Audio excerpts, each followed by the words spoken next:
இன்னும் 7 நாள்ல நாங்க யாருன்னு உங்களுக்கு காட்டுறோம். உங்ககிட்ட இனிமேல் பேச்சுவார்த்தையே கிடையாது. எல்லாமே இனிமேல் வீச்சு தான். அமெரிக்கா கனடாவ பார்த்து மிகப்பெரிய எச்சரிக்கை ஒண்ணு குடுத்துருக்காங்க.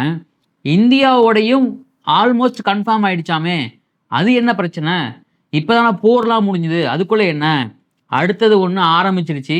வர்த்தக போர். பரஸ்பர வரி விதிப்புடைய அப்டேட். நெறைய விஷயங்கள பார்க்க போறோம். வீடியோ ஸ்கிப் பண்ணாம ஃபுல்லா பாருங்க.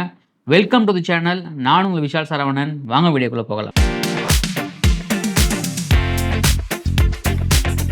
டெய்லி அப்டேட்ஸ், டெய்லி வீடியோஸ்க்கு மறக்காம நம்ம சேனலை சப்ஸ்கிரைப் பண்ணி பெல் ஐக்கானை கிளிக் பண்ணிக்கங்க.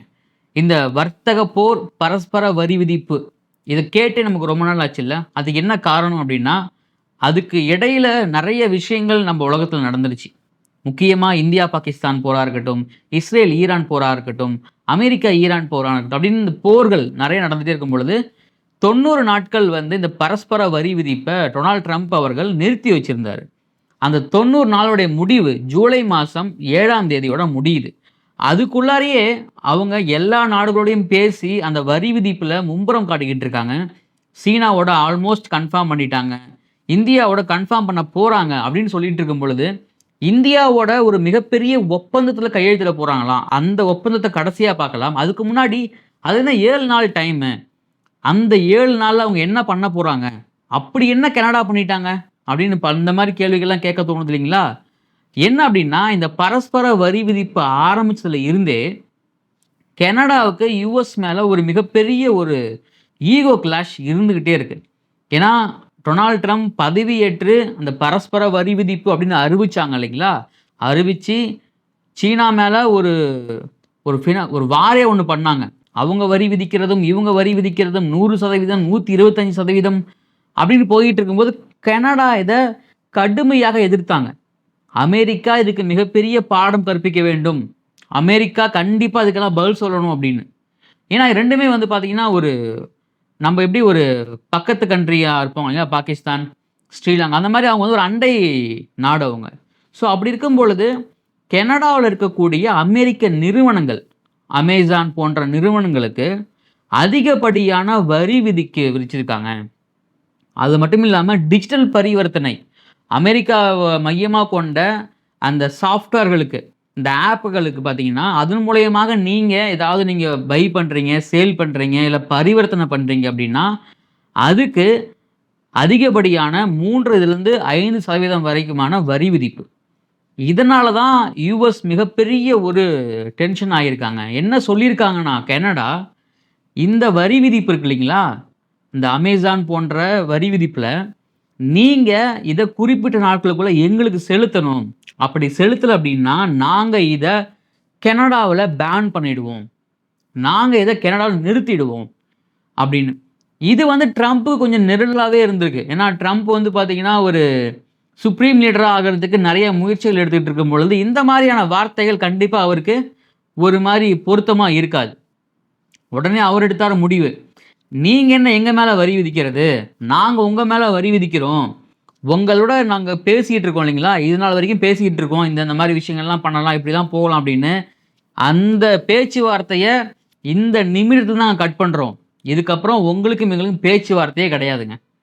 இந்த பரஸ்பர வரி விதிப்பு மூலியமாக அது மட்டும் இல்லாமல் இந்த உங்களுடைய ஏற்றுமதி பொருட்களுக்கும் எங்களுடைய ஏற்றுமதி பொருட்களுக்கும் இந்த மாதிரி பேச்சுவார்த்தையே இனிமேல் கிடையாது அப்படின்னு வெள்ளை மாளிகையில் ஓப்பனாக அறிவிச்சிருக்காரு ட்ரம்ப் அவர்கள்.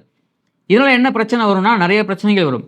என்ன பிரச்சனை வரப்போகுதுன்னா, முக்கியமாக கனடாவிலேருந்து எந்த பொருளையுமே விஷயங்களாக டிஜிட்டல் மார்க்கெட்டிங்காக இருக்கட்டும், இல்லை ஏற்றுமதி இறக்குமதி விஷயங்கள் எல்லாமே அப்படியே அக்யூரேட்டாக கட் பண்ண போகிறாங்க.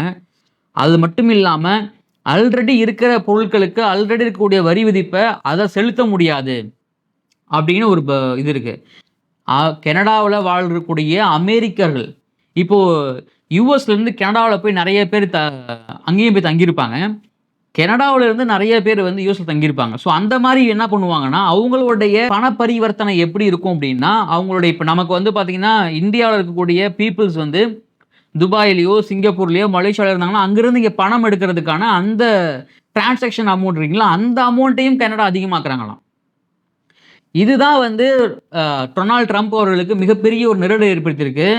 இது மட்டும் இல்லாமல் அவர் நிறைய விஷயங்களை குறிப்பிட்டு சொல்லியிருக்காரு.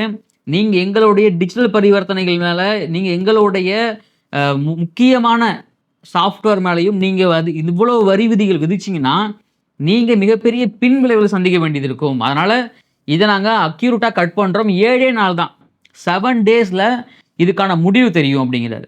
சீனா மேலே எப்படி ஒரு வார், இந்த வார் பரஸ்பர வரி விதிப்பு வாராக மாறிச்சுதுங்களா?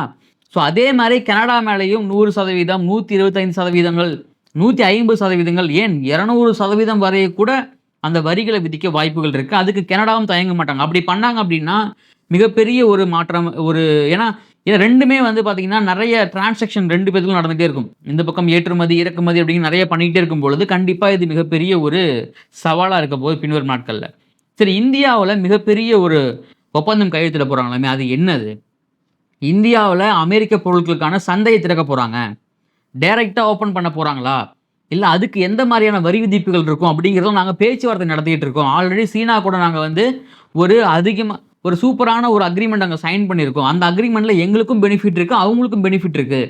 அதே மாதிரி தான் இப்போ இந்தியாவில் ஒரு அக்ரிமெண்ட் போட போகிறோம். அந்த அக்ரிமெண்ட்டில் அமெரிக்கர்களுக்கு அதிகமான பெனிஃபிட் இருக்கும். அது முக்கியமாக அமெரிக்க பொருட்களுக்கு, அமெரிக்காவை சார்ந்த வணிகர்களுக்கு மிகப்பெரிய பெனிஃபிட்டாக இருக்க போகுது. இது ஆல்மோஸ்ட் கன்ஃபார்ம் ஆகிடுச்சு. ஒப்பந்தத்தில் கையெழுத்து மட்டும்தான் போடணும்.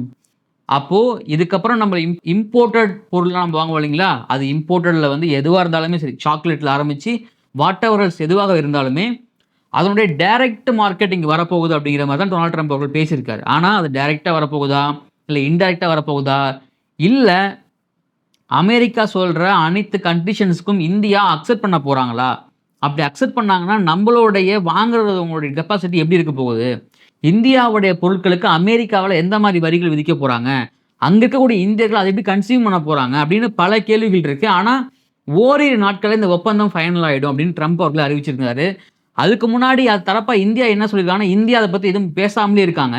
இந்த பரஸ்பர வரி விதிப்பு மூலியமாக இந்தியா இன்னும் பேசாமலே இருக்கிறது தான் இங்கே மிகப்பெரிய ஒரு கேள்விக்குறியாக இருக்குது. ஏன்னா ஒரு பல டைம் இந்தியா பாகிஸ்தானை போகிற நான் தான் நிறுத்தினேன் அப்படிங்கிறத சொல்லிக்கிட்டே இருக்காரு ட்ரம்ப்பு. ஆனால் நம்ம சைட்லேருந்து பார்த்தீங்கன்னா ஒரு ஹார்ஷாக அவங்க மேலே நம்ம எதுவுமே பண்ணல. ஒரே ஒரு டைம் விளக்கம் கொடுத்தாரு மட்டும் சொன்னாங்க. ஆனால் அதுக்கப்புறமும் ட்ரம்ப் அவர்கள் 3-4 டைம் சொல்லிட்டாரு. இந்த பரஸ்பர வரி விதிப்பு மூலியமாக அவங்க என்ன ஒப்பந்தம் பண்ணியிருக்காங்க அப்படின்னு இந்தியா தரப்புலேருந்து இன்னும் எதுவும் வெளியிடலை.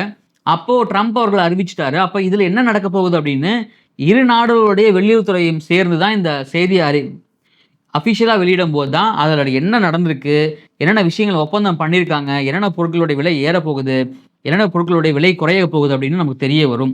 அப்போது இதுக்கப்புறம் நடக்கக்கூடிய ஒவ்வொரு நாடு கூடயும் அந்த வரி விதிப்பினுடைய இந்த ஒப்பந்தம், இந்த கையெழுத்துக்கள் தான் வினிவரும் நாட்களில் மிகப்பெரிய பேசுபொருளாக இருக்க போகிறது. முக்கியமாக அந்த 7 நாளுக்கு அப்புறம் கனடா என்ன பண்ண போகிறாங்க அப்படின்னு இந்த டிபேட் மிகப்பெரிய டிபேட்டாக பார்க்கப்படுது. இஸ்ரேல் ஈரான் போரில் அமெரிக்கா உள்ள தலையீடு எந்த அளவுக்கு மிகப்பெரிய பேசுபொருளாக பார்க்கப்பட்டதோ அதே மாதிரி ட்ரம்ப் அவர்கள் பதவி ஏற்ற உடனே இந்த பரஸ்பர வரி விதிப்பு அறிவிச்சார் இல்லைங்களா, அப்பையிலேருந்தே அந்த பீக் அப்படிங்கிறது ஆரம்பிச்சிருச்சு. கண்டிப்பாக அதனுடைய செய்திகளுடைய சுவாரஸ்யம் குறையாத பின்வரும் அடுத்த நாட்களையும் இருக்குன்னு நினைக்கிறேன் நான். அதை எல்லாமே நம்ம அப்டேட்டாக கொடுக்க தயாராக இருக்கோம். அதுக்கு நீங்கள் மறக்காமல் நம்ம சேனலை சப்ஸ்கிரைப் பண்ணி பெல் ஐக்கானை கிளிக் பண்ணிக்கோங்க. இந்த வீடியோ பற்றி கருத்துக்கள், இந்த பரஸ்பர வரி விதிப்பில் ட்ரம்ப் அவர்களுடைய stand, Canada stand, India stand பற்றி உங்களுக்கு கருத்துக்கள் என்ன அப்படிங்கிறத கமெண்ட்டில் பதிவு பண்ணுங்கள். இந்த வீடியோ பிடிச்சிருந்தா உங்கள் ஃப்ரெண்ட்ஸுக்கு ஷேர் பண்ணுங்கள், லைக் பண்ணுங்கள். டெய்லி வீடியோஸ்க்கு மறக்காமல் நம்ம சேனலை சப்ஸ்கிரைப் பண்ணிக்கங்க. நான் உங்கள் விஷால் சரவணன். நன்றி, வணக்கம்.